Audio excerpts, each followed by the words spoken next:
ಯಾರು ಬಿಬಿಎಂಪಿ ತೆರಿಗೆಯಿಂದ ಮುಕ್ತಿ ಪಡೆಯೋದಕ್ಕೆ ಖಾತೆ ಮಾಡಿಸದೆ ದೂರ ಉಳ್ಕೊಂಡಿದ್ರು ಅವ್ರಿಗೆಲ್ಲ ಕೂಡ ಈಗ ಬಿಸಿ ಮುಟ್ಟಿಸಲು ಮುಂದಾಗಿದ್ದಾರೆ ಬಿಬಿಎಂಪಿ ಅಧಿಕಾರಿಗಳು. ಖಾತೆ ಮಾಡಿಸದ ಮಾಲೀಕರಿಗೆ ಖಡಕ್ಕಾಗಿ ಒಂದು ಎಚ್ಚರಿಕೆ ಕೊಡುವಂತ ಪ್ರಯತ್ನ ಮಾಡ್ತಾ ಇದ್ದಾರೆ. ಈಗಾಗಲೇ ಅಭಿಯಾನಕ್ಕೆ ಮುಂದಾಗಿರುವಂತ ಬಿಬಿಎಂಪಿ ಮಾಲೀಕರಿಗೆ ಖಾತಾ ಮಾಡಿಸಲು ಸೂಚನೆ ಕೊಡ್ತಿದ್ದಾರೆ. ಈ ಖಾತಾ ಮಾಡಿಸೋಕೆ ಸೂಚಿಸಿದ್ದಾರೆ ಪಾಲಿಕೆ ಅಧಿಕಾರಿಗಳು. ಹಲವು ಬಾರಿ ಖಾತಾ ಮಾಡಿಸಲು ಬಿಬಿಎಂಪಿ ಅವಕಾಶ ಕೊಟ್ಟಿತ್ತು. ಆದರೂ ಕೆಲವರು ಈ ಖಾತಾ ಮಾಡಿಸೋದು ಕಡ್ಡಾಯ ಅಂತ ಗೊತ್ತಿದ್ರು ಮಾಡಿಸಿರ್ಲಿಲ್ಲ. ಈಗ ಈ ಖಾತಾ ಅಭಿಯಾನಕ್ಕೆ ಖುದ್ದು ಅಖಾಡಕ್ಕಿಳಿದಿದ್ದಾರೆ ಬಿಬಿಎಂಪಿ ಅಧಿಕಾರಿಗಳು. ಪಾಲಿಕೆ ವ್ಯಾಪ್ತಿಯಲ್ಲಿ 45 ದಿನಗಳ ಅಭಿಯಾನವನ್ನು ಹಮ್ಮಿಕೊಂಡಿದ್ದಾರೆ. 1 ಲಕ್ಷ ಈ ಖಾತೆಯನ್ನು ಮಾಡಿಸೋದಾಗಿ ಟಾರ್ಗೆಟ್ ಅನ್ನು ಕೂಡ ಇಟ್ಟುಕೊಂಡಿದ್ದಾರೆ ಬಿಬಿಎಂಪಿ ಅಧಿಕಾರಿಗಳು. ಸ್ಪೆಷಲ್ ಡ್ರೈವ್ ಬಳಿಕ ತನ್ನ ಆದಾಯ ಹೆಚ್ಚಿಸಿಕೊಳ್ಳಲು ಪ್ಲಾನ್ ಅನ್ನು ಮಾಡಿದೆ. ಈ ಖಾತಾ ಮಾಡಿಸಿದ್ರೆ ಅವರೆಲ್ಲರೂ ಕೂಡ ತೆರಿಗೆ ಕಟ್ಟಬಹುದು, ತೆರಿಗೆ ಮಾನಿಟರ್ ಮಾಡಕ್ಕಾಗುತ್ತೆ ಅಂತ. ಹಲವು ಬಾರಿ ಈಗಾಗಲೇ ಖಾತಾ ಮಾಡಿಸಲು ಬಿಬಿಎಂಪಿ ಕೂಡ ಅವಕಾಶವನ್ನು ಕೊಟ್ಟಿತ್ತು. ಈ ಬಾರಿ ಈ ಖಾತಾ ಮಾಡಿಸಿ ಕಡ್ಡಾಯ ಅಂತ ಹೇಳಿ ಫೀಲ್ಡ್ಗೆ ಇಳಿದಿದ್ದಾರೆ ಬಿಬಿಎಂಪಿ ಅಧಿಕಾರಿಗಳು. 45 ದಿನಗಳ ಅಭಿಯಾನ ನಡೆಸೋದಕ್ಕೆ ಮುಂದಾಗಿದ್ದಾರೆ. 45 ದಿನಗಳಲ್ಲಿ ಬರೋಬ್ಬರಿ 1 ಲಕ್ಷ ಖಾತೆಯನ್ನು ಮಾಡಿಸೋ ಟಾರ್ಗೆಟ್ ಅನ್ನು ಕೂಡ ಪಾಲಿಕೆ ಅಧಿಕಾರಿಗಳು ಹೊಂದಿದ್ದಾರೆ. ಸ್ಪೆಷಲ್ ಡ್ರೈವ್ ಬಳಿಕ ತನ್ನ ಆದಾಯ ಹೆಚ್ಚಿಸಿಕೊಳ್ಳೋದಕ್ಕೆ ಪ್ಲಾನ್ ಅನ್ನು ಮಾಡಿದೆ. ಪಾಲಿಕೆ ವ್ಯಾಪ್ತಿಯ ಆಸ್ತಿಗಳ ಖಾತಾ ಮಾಡಿದ ಬಳಿಕ ಆಯಾ ಆಸ್ತಿಗಳ ಮಾಲಕರು ಆಸ್ತಿ ತೆರಿಗೆ ಕಟ್ಟಬೇಕಾಗತ್ತೆ. ಅದರ ವಸೂಲಿಗೆ ಬಿಬಿಎಂಪಿಗೂ ಕೂಡ ಅನುಕೂಲ ಆಗುತ್ತೆ. ಆಸ್ತಿ ತೆರಿಗೆ ಪಾವತಿಸಿದ್ರಷ್ಟೇ ಖಾತಾ ಡೌನ್ಲೋಡ್ಗೆ ಅವಕಾಶವನ್ನು ಕೂಡ ನೀಡುವ ವ್ಯವಸ್ಥೆಯನ್ನು ಮಾಡಿಕೊಳ್ಳುವ ಚಿಂತನೆಯಲ್ಲಿ ಬಿಬಿಎಂಪಿ ಇದೆ. ಆಮೇಲೆ ನಮಗೆ ಟಾರ್ಗೆಟ್ ಏನಿದೆ, ಬೆಸ್ಕಾಮ್ಗೆ ಬಿಲ್ ನೋಡಿದರೆ ನನ್ನ ಟಾರ್ಗೆಟ್ ಪ್ರಕಾರ 7 lakh more ಮನೆಗಳು ಈ ಪ್ರಕಾರ ಇರ್ಬೋದು. ನಮ್ಮದು ಅವ್ರದ್ದು ವ್ಯತ್ಯಾಸ ಜಾಸ್ತಿ ಇರುತ್ತದೆ. ನಮ್ಮದು ಪ್ರಾಪರ್ಟಿ ID ಕಡಿಮೆ ಇರುತ್ತದೆ, ಅವ್ರದ್ದು ಮೀಟರ್ಸ್ ಜಾಸ್ತಿ ಇರುತ್ತದೆ. ಅಷ್ಟು ಫುಲ್ ಪ್ರಮಾಣಕ್ಕೆ ಆಸ್ತಿಗಳು ಇವೆ ಅಂತ ಹೇಳೋಕ್ಕಾಗಲ್ಲ. ಯಾಕೆಂದರೆ ಒಂದೇ ಆಸ್ತಿಯಲ್ಲಿ 4-5 ಮೀಟರ್ನೂ ಇರುತ್ತವೆ.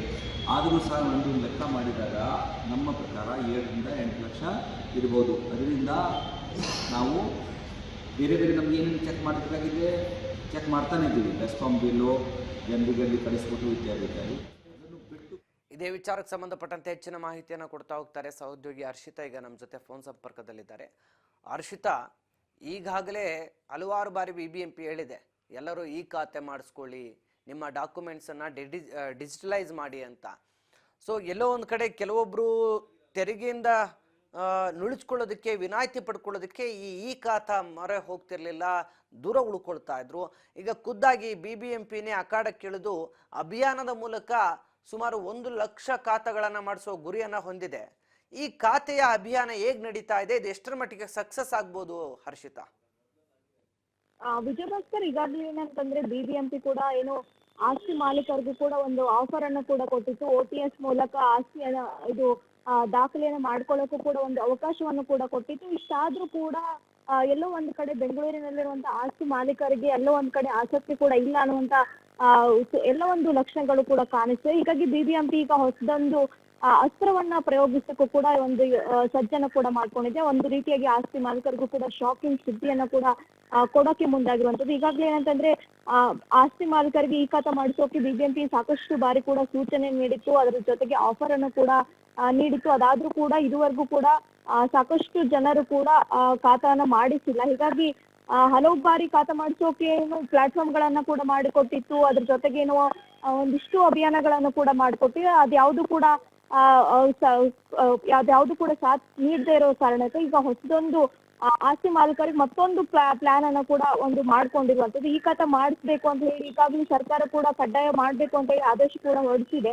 ಹೀಗಾಗಿ ಬಿಬಿಎಂಪಿ ಕಚೇರಿಗಳಾಗಿರ್ಬೋದು, ಬೆಂಗಳೂರು 1 ಕೇಂದ್ರಗಳಲ್ಲಿ ಕೂಡ ಅವಕಾಶವನ್ನ ಕೂಡ ಮಾಡಿಕೊಟ್ಟಿತ್ತು. ಇನ್ನು 45 ದಿನಗಳ ವಿಶೇಷ ಅಭಿಯಾನ ನಡೆಸೋಕೆ ಈಗ ಮತ್ತೆ ಬಿಬಿಎಂಪಿ ಪ್ಲಾನ್ ಅನ್ನು ಕೂಡ ಮಾಡ್ಕೊಂಡಿರುವಂತದ್ದು. ಈಗಾಗಲೇ ಬರೋಬ್ಬರಿ 1 ಲಕ್ಷ ಖಾತಾ ಮಾಡಿಸ್ಕೊಳ್ಬೇಕು ಅಂತ ಹೇಳಿ ಈಗಾಗಲೇ ಟಾರ್ಗೆಟ್ ಅನ್ನು ಕೂಡ ಬಿಬಿಎಂಪಿ ಮಾಡ್ಕೊಂಡಿರುವಂತದ್ದು. ಹೀಗಾಗಿ ಒಂದು ಸ್ಪೆಷಲ್ ಡ್ರೈವ್ ಬಳಿಕ ಒಂದು ಅದ್ರ ಜೊತೆಗೆ ಏನಂತಂದ್ರೆ BBMP ಕೂಡ ತನ್ನ ಆದಾಯವನ್ನ ಹೆಚ್ಚಿಸ್ಕೊಳ್ಳೋಕ್ಕೂ ಕೂಡ ಒಂದು ಪ್ಲಾನ್ ಅನ್ನು ಕೂಡ ಮಾಡ್ಕೊಳ್ತಾ ಇದೆ.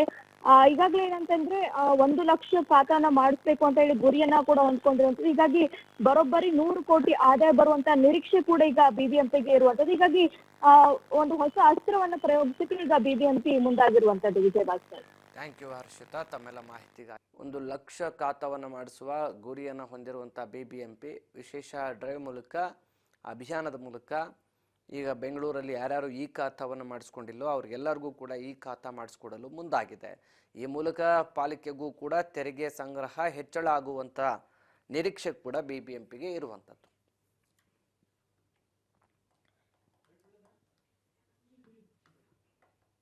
ಅವಕಾಶ ನೀಡಿರುವುದರಿಂದ ಸುಮಾರು 80,000, 70,000, 80,000 ಹೊಸದಾಗಿ ಆಸ್ತಿಗಳು ಒಳಗೆ ಬಂತು.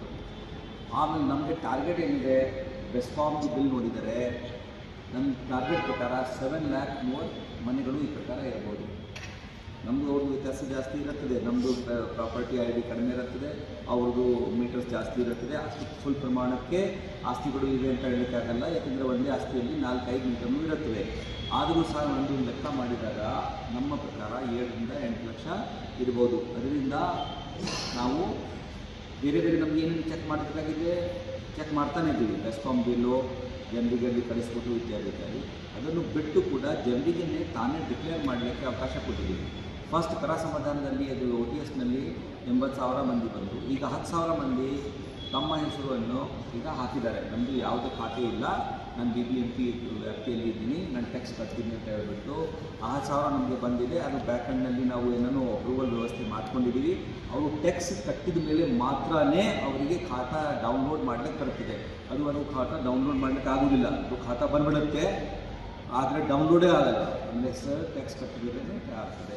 ಈಗ ನಾವು ನೆಕ್ಸ್ಟ್ 40-45 ದಿವಸ ನಮಗೆ ಈ ಕಡೆಗೆ ಆ ಕಡೆಯಲ್ಲಿ ಈ ಥರ ಆಸ್ತಿಗಳು ಬಿಟ್ಟು ಹೋಗಿವೆ, ಅವೆಲ್ಲ ಜನರಿಗೆ ಸಂಪರ್ಕ ಮಾಡಿ ಅದು ಸೇರಿಸ್ಲಿಕ್ಕೆ ನಾವು ಕೂಡ ಅಧ್ಯಯನ ಮಾಡ್ತಾ ಇದ್ದೇವೆ. ಯಾಕೆಂದರೆ ಅದು ನಮಗೆ ಒಳ್ಳೆಯ ಸೋರ್ಸ್ ಇರುತ್ತದೆ.